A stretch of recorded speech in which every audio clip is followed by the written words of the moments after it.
అక్కడి ఆలయంలోకి ఆడవారికి ప్రవేశం లేదు. అంతేకాదు మగాళ్లే అక్కడ పూజలు నిర్వహించాలి. ఆపై కట్టెలు సామాన్లు తెచ్చి పొంగళ్ళు వండి వార్చాలి. అటు పిమ్మట దేవుడికి నైవేద్యంగా పెట్టాలి. ఇదంతా ఆడవారు కదా చేసేది, ఏంటి మగాళ్ల పొంగళ్ళాచారం అని మీకు ఆశ్చర్యంగా ఉందా? అయితే మనమంతా కలిసి చూడాల్సిన ప్రదేశం ఒకటుంది. అదే తిరుపతి జిల్లాలోని తిప్పాయపల్లి సంజీవరాయుడి ఆలయం. సహజంగా పండగలంటే ఇంట్లో మహిళలదే హవా. కార్యక్రమం ఏదైనా సరే మహిళలతో ప్రారంభిస్తాం. కానీ ఈ గ్రామంలో మాత్రం ఈ పండుగకు మాత్రం ఒక ప్రత్యేకత ఉంది. ఇక్కడ ఏదైనా సరే పురుషులే చేయాలి. సంజీవరాయ స్వామికి ఇక్కడ మగవాళ్ళే పొంగలు పెడతారు. ఈ ఈ గుడిలో మహిళలకు అసలు ప్రవేశమే ఉండదు. అసలు ఈ ఆచారం ఏంటి, ఎప్పటి నుంచి ఇక్కడ కొనసాగుతుంది? బిగ్ టీవీ మీకు అందిస్తుంది ఒక ప్రత్యేక కథనం. తిప్పాయపల్లి సంజీవరాయ స్వామికి ఏటా సంక్రాంతి ముందొచ్చే ఆదివారం పూట ఒక ప్రత్యేక వేడుక చేస్తారు. ఆ వేడుకే మగాళ్ల పొంగళ్ల వేడుక. అనాదిగా వస్తున్న ఈ ఆచారంలో భాగంగా ఇక్కడ సంజీవరాయుడికి ప్రత్యేక పూజలు నిర్వహిస్తారు. వేకువజామునే మగవారంతా కలిసి పొంగలికి అవసరమయ్యే సామాగ్రిని తీసుకుని గుడికి వస్తారు. ఇక్కడ ప్రత్యేకంగా ఏర్పాటు చేసిన పొయ్యి వారే వెలిగించి పొంగలి వండుతారు. ఆపై స్వామికి నైవేద్యం పెట్టి పూజలు చేస్తారు. ఈ పొంగలి కూడా మగవారే తినాలి, మహిళలు అస్సలు ముట్టుకోరు. ఉమ్మడి కడప జిల్లా రైల్వీ కూడూరు నియోజకవర్గం పుల్లంపేట మండలం తిప్పాయపల్లె. ఈ గ్రామంలో సంజీవరాయ స్వామికి ఒక ప్రత్యేకత ఉంది. ఈ సంజీవరాయ స్వామికి సంబంధించి కూడా అనాదిగా ఒక ఆచారం కొనసాగుతుంది. ఈ గ్రామంలో ఏదైతే ఉందో సంజీవరాయ స్వామి టెంపుల్, ఈ సంజీవరాయ స్వామి గుడిలో మహిళలకు ఎలాంటి ప్రవేశం ఉండదు. సంక్రాంతి పండగ ముందు ఆదివారం ఏదైతే వస్తుంది, ఈ ఆదివారం నాడు ఈ గ్రామానికి సంబంధించిన పురుషులు ఎక్కడున్నా సరే ఖచ్చితంగా ఈ ఆదివారం గ్రామాన్ని చేరుకోవడం, ఇక్కడ ఈ సంజీవరాయ స్వామికి పురుషులు స్వయంగా పొంగళ్ళు వండి స్వామికి నైవేద్యంగా పెట్టడం అసలు ఒక ఆచారం కొనసాగుతుంది. ఎందుకు ఇక్కడ మగవాళ్ళే పొంగలు పెడతారు తెలుసుకున్నాం. దశాబ్దాల నుండి వస్తున్న ఈ ఆచారాన్ని తిప్పాయపల్లి వాసులు ఏటా నిర్వహిస్తూ వస్తున్నారు. దేశ విదేశాల్లో నివసిస్తున్న వారు కూడా ఊరికొచ్చి పొంగళ్ళు పెట్టిపోతారు. స్వామికి ఏదైతే నైవేద్యంగా ప్రదర్శిస్తారో నైవేద్యానికి సంబంధించి కూడా పురుషులు స్వయంగా నైవేద్యానికి అవసరమైన పదార్థాలు కూడా తమే స్వయంగా ఇంటి దగ్గర నుంచి తీసుకొని వస్తారో ఏదైతే ఉందో నైవేద్యానికి అవసరమయ్యే సరుకులంటితో పాటు కూడా గ్రామం నుంచి కూడా ఈ పండుగ ఒక ప్రత్యేక తెలుగు సాంప్రదాయం ఉట్టిపడేలా ఈ గ్రామానికి సంబంధించిన పురుషులు ఇక్కడ తీసుకొని వచ్చి స్వయంగా ఇక్కడ మనం చూస్తున్నాం. ఇక్కడ వీటికి సంబంధించి కూడా ఏదైతే అవసరమైన పదార్థాలతో పాటు కూడా తీసుకొని ఇక్కడ ఉన్నటువంటి పొయ్యి మీద పురుషులు స్వయంగా ఈ వంటకాలను తనే స్వయంగా చేయడం, వాటితో పాటు స్వామికి ఖచ్చితంగా నైవేద్యాన్ని ప్రసాదించిన తర్వాత మాత్రమే ఇక్కడ ఆచారం కొనసాగుతోంది. అసలు ఈ ప్రపంచంలో ఎక్కడా లేదు ఇలాంటి ఆనవాయితీ. ఈ గ్రామానికి మాత్రమే ఈ సంజీవరాయ స్వామి ప్రత్యేకత కొనసాగుతుంది. అమ్మని చెందిన పూర్వీకులు గతంలో కూడా తమ కోరికలు నెరవేర్చాలని కూడా కొన్ని కోరికలు కోరుకున్నారు. సో ఆ కోరికలు నెరవేరిన తర్వాత అది మొదటి నుంచి అనాదిగా కూడా ఇది ఆచారం కొనసాగుతుంది. మేము మగవాళ్ళం ఎక్కడున్నా దేశం ప్రపంచంలో ఎక్కడున్నా కూడా ఈ పండగకు ఈ గ్రామాన్ని చేరుకుంటాం, సంజీవరాయ స్వామికి పొంగళ్ళు పెడుతుంటాం అంటూ కూడా చెప్తున్నారు. మీరు చెప్పండి, అసలు ఈ పండగకున్న ఈ గ్రామానికి ప్రత్యేకత ఏంటి? ఎప్పుడైనా కానీ పండగ ఏ వారం ఉన్నా కానీ ఆదివారం వచ్చేప్పుడు మేము ఈయనకు వారం ఉన్నదనగా ఇండ్లు వాకిళ్ళు శుద్ధం చేసుకొని బోగులు బట్ట కట్టుకొని మా అంటు ముట్టు లేకుండా, రెండోది ఈ ఇంట్లో కౌసు కలకుండా చేప తినకుండా వారం రోజులు అంచి భక్తితో ఉండి ఆయనకు సంక్రాంతి పండుగ ఎప్పుడన్నారని ఆదివారం అబద్ధం మేము ఆయన మహానుభావునికి మొక్కుబడి చెల్లించుకొని మళ్ళీ తర్వాత మేము ఏ పనైనా చేసుకుంటాం. అంతవరకు మటుకు ఆయనకు మొక్కుబడి చెల్లించినాక మేము ఏం పని చేయము. ఆయన మాకు ఏ పని మా పని ఉన్నాడు. మనం ఏమన్నా అనుకున్నా కానీ ఖచ్చితంగా జరుగుతుంది. ఆయన మొక్కుబడి ఆయన చెల్లిస్తుంటారు. అంటే ఎందుకు మహిళలకు మీరు మీ కుటుంబంలో మహిళలు ఉంటారు, ఆ మహిళలు ఎందుకు ఇక్కడికి అనుమతించారు, మీరే ఎందుకు పెట్టారు, అనుకున్న ప్రత్యేకత ఏంటి? ప్రత్యేక ఏమంటే శంకుస్థాపన చేసిన బాపనాయన, అది చేసింది బాపనాయన. ఆయన చెప్పినాడు సంవత్సరానికి ఒక రోజు 101 కడవ నీళ్ళు పోసి ఆయన పొంగుబాలు పెట్టుకొని ఆడవాళ్ళు భోజనం తినకుండా దేలం కాడికి రాకుండా పత్రికలు అని చెప్పి ఆయన నిలబడిపోయినాడు. అందుకు అప్పటి నుంచి ఆ నాటి నుంచి ఈ నాటికి వరకు అదే పద్ధతిలో ఉన్నాం. అది అనాదిగా ఒక ఆచారం కొనసాగుతుంది, ఆచారాన్ని మేము పాటిస్తున్నాం. సంజీవరాయ స్వామికి ఏదైతే పండగ ఆదివారం సంక్రాంతి పండగ ఏదైతే ఆదివారం వస్తుందో ఆదివారం నాడు ఖచ్చితంగా మేము చాలా నిష్టగా ఉంటూ కూడా సంజీవరాయ స్వామికి మేము పొంగలు పెట్టడం కొనసాగుతుంది. సో తమ ఆరోగ్యాల కోసం గతం నుంచి తమ పూర్వీకులు చెప్పిన ఆచారాన్ని కొనసాగిస్తున్నామంటే గ్రామస్తులు చెబుతున్నారు. సంజీవరాయుని సన్నిధికి వచ్చి స్వామిని దర్శించుకోవడానికి ఆడవారికి అస్సలు ప్రవేశం లేదు. వారు గేటు బయటే నిలబడాల్సి ఉంటుంది. వచ్చిన మహిళలకు హారతిస్తారు. అయితే బాలికలు, వృద్ధురాళ్లకు మాత్రం ఈ నిషేధం వర్తించదు. ఆలయానికి వచ్చి సంజీవరాయుడిని దర్శించుకునే అవకాశం వీరికి మాత్రం కల్పిస్తారు. సంక్రాంతి పండుగ ముందు అయితే ఆదివారం నాడు ఈ సంజీవరాయ స్వామికి ప్రత్యేకంగా పూజలు నిర్వహించడం ఈ తిప్పాయపల్లె గ్రామం యొక్క ప్రత్యేకత. ఇప్పుడు మనం ఈ సంజీవరాయ స్వామి ఆలయంలోనే ఉన్నాం. ఇక్కడ కేవలం మగవారే స్వామివారికి నైవేద్యం ప్రసాదించి ఈ నైవేద్యాన్ని తమే స్వయంగా వండి ఇక్కడ పూజలు నిర్వహించిన అనంతరం కూడా స్వామివారికి నైవేద్యం ప్రసాదిస్తారు. సో ఈ నిమిత్తంలో ఇప్పుడు మనం సంజీవరాయ స్వామి ఇక్కడ మనం చూస్తున్న విగ్రహం దగ్గర ఈ గ్రామంలో మొత్తం ఈ గుడి ఆవరణం కావచ్చు, గుడి లోపల కావచ్చు, కేవలం మగవారికే ప్రవేశం ఉంటుంది. కేవలం మగవారు ఉన్నారు.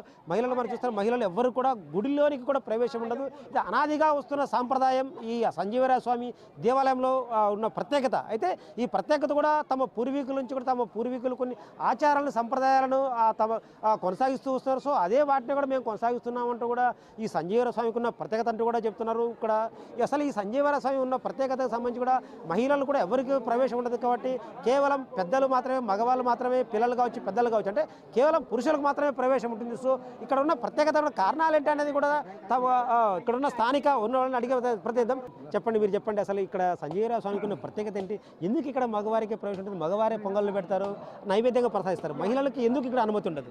అంటే ఇది 1516వ సంవత్సరంలో ఒక వృద్ధ బ్రాహ్మణుడు ఇక్కడ పూర్వకాలం నుండి ఇక్కడ ఒక మగవారికి మాత్రమే పొంగళ్ళు కానీ వంట చేయడం కానీ ఇది ఒక పెద్ద ప్రత్యేకత అనమాట. ఇక్కడ ఆడవారికి అనుమతి లేదు.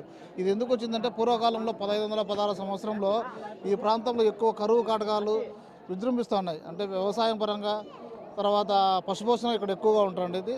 దానికోసం అని చెప్పేసి ఆ వృద్ధ బ్రాహ్మణుడు ఈ ఊరిలో యాచించుకుంటా భోజనం చేసేవాడు. ఆయన ఈ ఊరికి ఏదో ఒక మంచి కార్యక్రమం చేయాలనే ఒక మంచి ఉద్దేశంతో ఒక బీజాక్షరాలతో లిఖించబడినటువంటి ఒక రాయిని తీసుకొచ్చి ఈ రాయిని మీరు పూజించండి, ఈ ఊరిలో ఎప్పటికీ కూడా కరువు కాటకాలకు దూరంగా ఉంటారు, సస్యశ్యామలంగా ఉంటుందని ఆయన చెప్పడం వల్ల ఆ రోజు నుంచి ఇక్కడ ఉండే తిప్పాయపల్లె గ్రామ ప్రజలు ఆ బీజాక్షరాలతో నేనే సంజీవరాయ స్వామి దేవస్థానంగా ఇప్పుడు మనం ప్రత్యేకంగా కొలుచుకున్నాం. కాకపోతే ఇక్కడ ఉండే ప్రత్యేకత ఏంటంటే ప్రతి ఒక్కరికి సంక్రాంతి పండుగ మనమందరం జరుపుకునే గొప్ప పండుగ. కానీ ఈ తిప్పాయపల్లె చుట్టుపక్కల గ్రామాల ప్రజలు ఈ సంక్రాంతి పండుగకు ముందు వచ్చే ఆదివారమే చాలా ఫేమస్గా సంజీవరాయ స్వామి పొంగళ్ళని దీన్ని చెప్తారు. ఇక్కడ ప్రత్యేకత ఏంటంటే మనం అనుకున్న కోరికలు తప్పకుండా నెరవేరుస్తాయి. దాంతోపాటు ఈ యొక్క మన స్వామిని మనసులో మనం ఏదైతే అనుకుంటామో అది తప్పకుండా నెరవేర్చుదని ఒక పెద్ద ప్రగాఢ సంకల్పం. ఇక్కడ ఇంకొక ముఖ్య విషయం ఏంటంటే ఇక్కడ గ్రామం చుట్టుపక్కల ఉండే ప్రజలే కాకుండా ఈ సెకండ్ కోయిట్ అంటారు ఈ రాజంపేట ఏరియా అంతటిని కూడా. కాబట్టి దూర ప్రాంతాల కువైట్ కానీ, ఖత్తర్ కానీ, సౌదీ, ఇతర దేశాలు ఉన్న ప్రతి ఒక్కరూ ఈ పండుగకు ఈరోజు తప్పకుండా ప్రతి ఒక్కరు హాజరవుతారు. అది ఒక ప్రత్యేకమైన కార్యక్రమంగా ఈరోజు సంజీవరాయ స్వామి పొంగల్ అనేది ఈ చుట్టుపక్కల గ్రామాల్లో కల్లా చాలా గొప్ప సంఘటన అనమాట.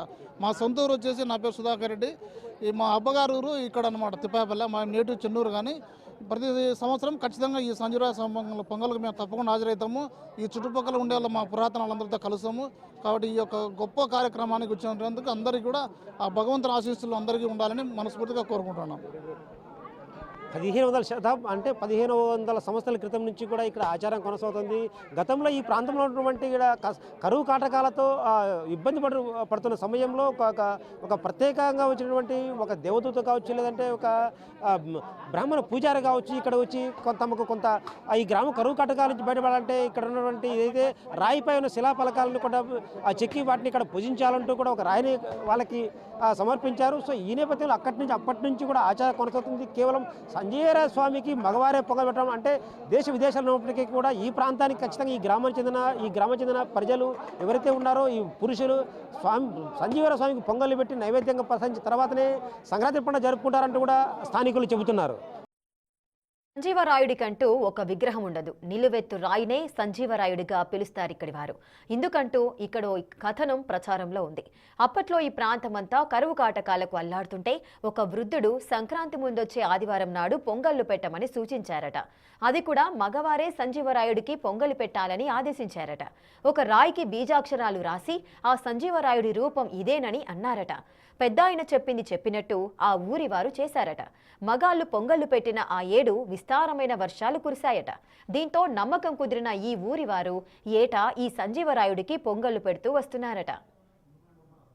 సో సంజీవరాయ స్వామి ఆలయంలోకి మహిళలకు ఎందుకు ప్రవేశం ఉండదు, ఎందుకు మహిళలు గుడి బయటనే ఉంటున్నారు అనే అంశంపై కూడా ఈ గ్రామాల నుంచి మహిళలు మనతో మాట్లాడుకున్నారు. అక్క మీరు చెప్పండి, ఎందుకు ఈ గుడికి ఉన్న ప్రత్యేకత ఏంటి, ఎందుకు మీరు మహిళలుగా లోపలికి వెళ్ళరు, బయటనే ఎందుకుంటారు? ఎప్పటి నుంచో మా తరాల నుంచి ఇదే మాదిరి జరుగుతుంది కాబట్టి అందుకు మాకైతే తెలియదు. మేము పుట్టక తలికి నుంచి మా అబ్బాయిలు పుట్టక తలికి నుంచి కూడా ఇదే మాదిరి జరుగుతుంది. అంటే ఏదైతే ఉన్నారో పొంగల్ నైవేద్యానికి కూడా మీకు సంబంధించి మీ ఇంట్లో పురుషులు మాత్రమే నైవేద్యం ప్రదర్శిస్తారు, మహిళలుగా మీరు బయటనే ఉంటారు. అంటే ఇంట్లో కూడా మీరు వీటికి సంబంధించి కూడా మీ ప్రమేయం ఉండదా, కేవలం మహిళలు చూసుకుంటారా ఇంటి వరకు కూడా? అంటే ఈ పండగ ప్రత్యేక కోసం ఈ పండక్కి ఈ పొంగల్ ఈ స్వామికి పొంగల్లో మాత్రము అంతా మగవాళ్ళదే. మేము తగలొచ్చు పెట్టిచ్చు పల్లెలలో అవన్నీ చేయొచ్చు, తినేదానికి అర్హతలు కాదు. సరే, ఇక్కడ ఉన్న సంబంధించి మహిళలు మరికొంత అడిగే ప్రయత్నం చేద్దాం. మీరు చెప్పండి, అసలు ఈ పండగ ఉన్న ప్రత్యేకత ఏంటి, మీరు ఎలాంటి అసలు ఈ పండుగ ఎక్కడి నుంచి జరుపుకుంటారు, మీరు ఎక్కడి నుంచి వచ్చారు? మేము ఉండేది ప్రొద్దుటూరు, మా చిన్న జేజి వాళ్ళ ఊరు ఇది. మేము వచ్చినప్పుడల్లా దర్శనం బయట నుంచే చేసుకోవడం జరుగుతుంది. ఎప్పుడు ఆలయాల్లోకి నా చిన్నప్పుడు ఎప్పుడో నాకు ఊహ తెలియని వయసులో వెళ్ళాను లోపలికి. తర్వాత రజస్వలైన ప్రతి మహిళ లోపలికి అలౌ చేయరు, చాలా నిష్టగా పూజలు జరుపుతారు. ఈయన చాలా పవర్ఫుల్ అనేది మా తాతల కాలం నుంచి మా ముత్తాతల కాలం నుంచి ఆడవాళ్ళకి అనేది లోపలికి ఎంట్రీ లేదు. ప్రతి సంవత్సరం అనేది పొంగలి చాలా అంగరంగ వైభవంగా చేస్తారు. ఈ పండగ అనేది అనుకున్న కోరికలు కూడా నెరవేర్చే స్వామి అని మాకు చాలా నమ్మకము. ఇక్కడ ఓన్లీ మగవారు మాత్రమే ప్రసాదం ఉండి వాళ్ళు మాత్రమే స్వీకరిస్తారు, ఆడవాళ్ళు కూడా స్వీకరించరు. ఆయన అంత నిష్టగా ఆయన చేపించుకుంటాడు వాళ్ళతోనే. సంజీవరాయ స్వామికి ఇక్కడ మగవాళ్ళే పొంగల్ పెట్టడం, ఎందుకంటే ఒక ఇంట్లో వరకు కూడా కేవలం ఇంట్లో ప్రసాదానికి అవసరమైనటువంటి మెటీరియల్ ఏదైతే ప్రసాదాలు ఉంటే వాటికి సంబంధించి కూడా మాత్రమే చేస్తాం. అయితే ఈ ప్రసాదాన్ని తినడానికి మహిళలకు ఎలాంటి అవకాశం ఉండదు, కేవలం పురుషులే ఉండాలి, పురుషులే తినాలంటే కూడా. అయితే ఈ ఆచారం అనాదిగా కూడా కొనసాగుతోంది. సో ఈ నేపథ్యంలోనే అదే ఆచారాన్ని మేము ఇప్పటివరకు కొనసాగిస్తున్నామని ఈ ప్రాంతానికి చెందిన మహిళలు కూడా చెప్తున్నారు. కెమెరా పర్సన్ సుదర్శన్తో శివ, బిగ్ టీవీ, తిప్పాయపల్లి గ్రామం నుంచి.